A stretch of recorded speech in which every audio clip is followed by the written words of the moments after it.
For those that don't know, Urbex stands for urban exploration. It's basically making a hobby out of getting into cool off-limits places. Things like rooftops, underground tunnels, abandoned buildings. And I have a friend that does Urbex. So much so that he wanted me to design a custom backpack with specialized tech in it to make him more effective at getting into off-limits places. Now before we get started, this backpack and the stuff inside it are kind of sketchy, and I don't approve of or encourage any of the activities that it's theoretically designed for. Let me be very clear. I do not intend to use this bag for anything, and I have no knowledge of what my friend intends to use it for, if anything. But it sounded like such a cool thing to build, I had to try. So let's get started with the actual project. What does this backpack need to do? What are the product specifications? What problem is it designed to solve? Number one, it needs to carry a few specific tools. A crowbar for prying. This one is adjustable. A Dremel tool for cutting. A set of lock picks for picking locks. This is his set. I told you this was sketchy.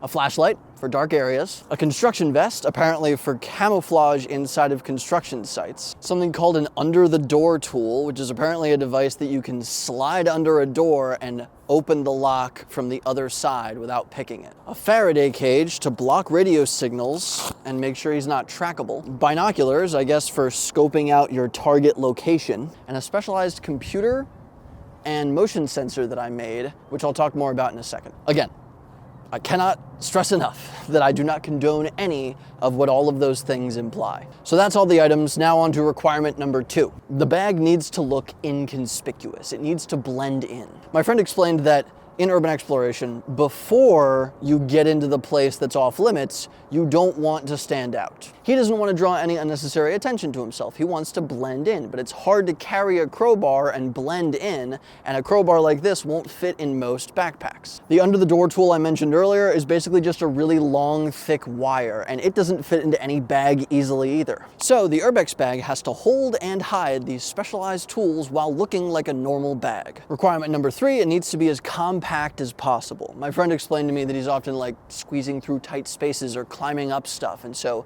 the pack needs to be close to him at all times. Basically, the bag needs to be secure, stable, and not take up any extra space. Requirement number four, the bag has to work in tandem with a specialized computer and motion sensor. You can plug an earpiece into the computer that's hidden inside the bag, and the computer communicates wirelessly with a motion sensor over radio waves. When that motion sensor goes off, it will trigger a noise to play in the earpiece on this computer in the bag. So purely theoretically, my friend could place the motion sensor anywhere he wanted, and when somebody walked by it, he would be able to remotely hear that. That might be theoretically useful for, say, tracking where a guard is on his patrol route. And another requirement, I wanted to make this bag out of thrifted materials because I am cheap. Now during this project, I actually made two backpacks. This is version 1, and this is version 2.0, with the addition of the computer.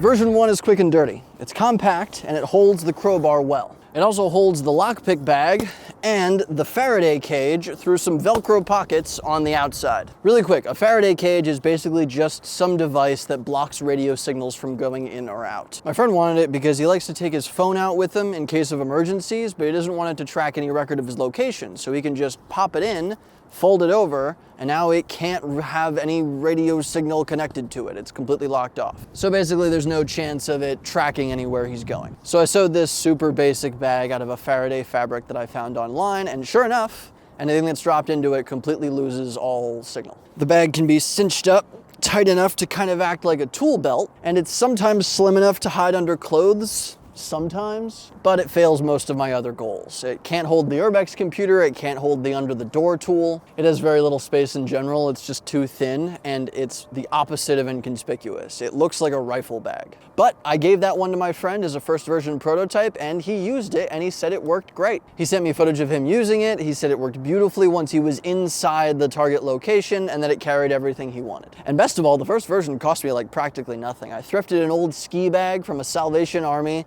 I shortened it length and width-wise with my sewing machine, and then I slapped some Velcro on it and a strap and called it a day. But I wanted to make something better, and I was especially interested in the idea of the Urbex computer. And I knew I wanted to camouflage this one like a sports bag, so I went thrifting, I found a Nike sports bag, I think for hockey, disassembled it, cleaned the pieces, and then I sewed it back together to be flatter and wider. I added a bunch of Velcro strips along the inside and made a bunch of separate Velcro pads. I wanted to mimic how modular camera bags work, so everything has its own secure little slot, and I'm so happy with it.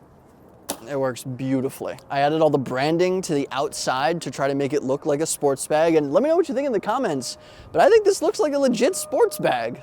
Like, I feel like I wouldn't question it. And if you're trying not to get spotted, you can just flip it around and theoretically, it would blend in with the dark. The bag itself can't fit the under the door tool, but I took apart and simplified a tennis racket bag that can. It's kind of hard to do, but you bend it, there, and then it's still a little difficult, but boom. Looks like a tennis racket. And it's relatively easy to carry with the rest of the main bag, like this. I'm super happy with that idea. I didn't think there was any way I was gonna be able to do it, but it works so smoothly. It's not as compact as the first bag, but given how much stuff it's holding, I don't think it could get much slimmer. And finally, what I'm honestly most excited about is the custom computer and motion sensor. I assembled the computer out of a Raspberry Pi connected to an Arduino board. And the motion sensor is another independent Arduino board. It took me so long to figure this out, but the two Arduino boards communicate over a little module called an HC12. And supposedly, it can go a pretty far distance even through walls. And the Arduino board in here, when it receives a signal, sends a signal to the Raspberry Pi in here, which then plays a sound over an earpiece that sounds like this.